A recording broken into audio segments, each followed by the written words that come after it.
ओम शांति। संगम युग की जीवन मुक्ति का अनुभव। बाबा कहते हैं जीवन मुक्ति का यथार्थ अनुभव संगम युग पर ही होता है, जब बाबा के द्वारा हमको सारे सृष्टि चक्र का ज्ञान मिलता है और हम पुरुषार्थ कर देह में रहते देह से न्यारे होकर जीवन मुक्ति का अनुभव करते हैं। इस अनुभव को ही भक्ति मार्ग में गाया जाता है। बाबा ने हमको आत्मा, परमात्मा और सृष्टि चक्र का जो ज्ञान दिया है और योग सिखाया है, उस ज्ञान के सारे राज को हमारी बुद्धि में होंगे, उन पर निश्चय और उसका अनुभव होगा, उनकी जीवन में धारणा होगी, जिससे देह और देह की दुनिया भूली हुई होगी। आत्मा अपने आत्मिक स्वरूप में स्थित होगी, तभी हम जीवन मुक्ति के परम सुख को अनुभव कर सकेंगे। वह जीवन मुक्ति का यथार्थ अनुभव है। उस अनुभव की खुशी नशा हमारे जीवन में अर्थात हमारे बोल, कर्म, दृष्टि, वृत्ति से दूसरी आत्माओं को भी अनुभव होगा।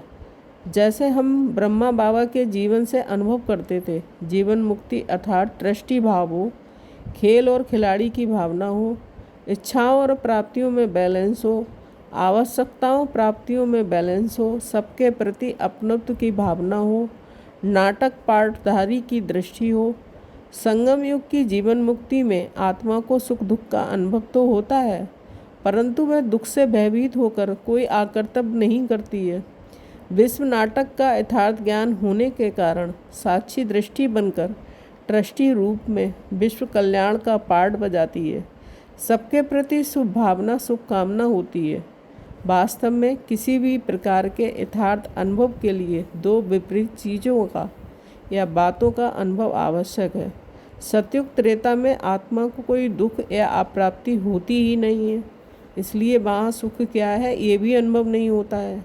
ये अनुभव तो अभी हम संगम युग पर ही करते हैं, जब हमको सुख दुख दोनों का ज्ञान है, उनका अनुभव है।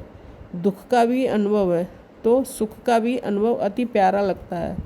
वास्तव में दुख का अनुभव ही सुख की अनुभूति कराता है। ओम शांति।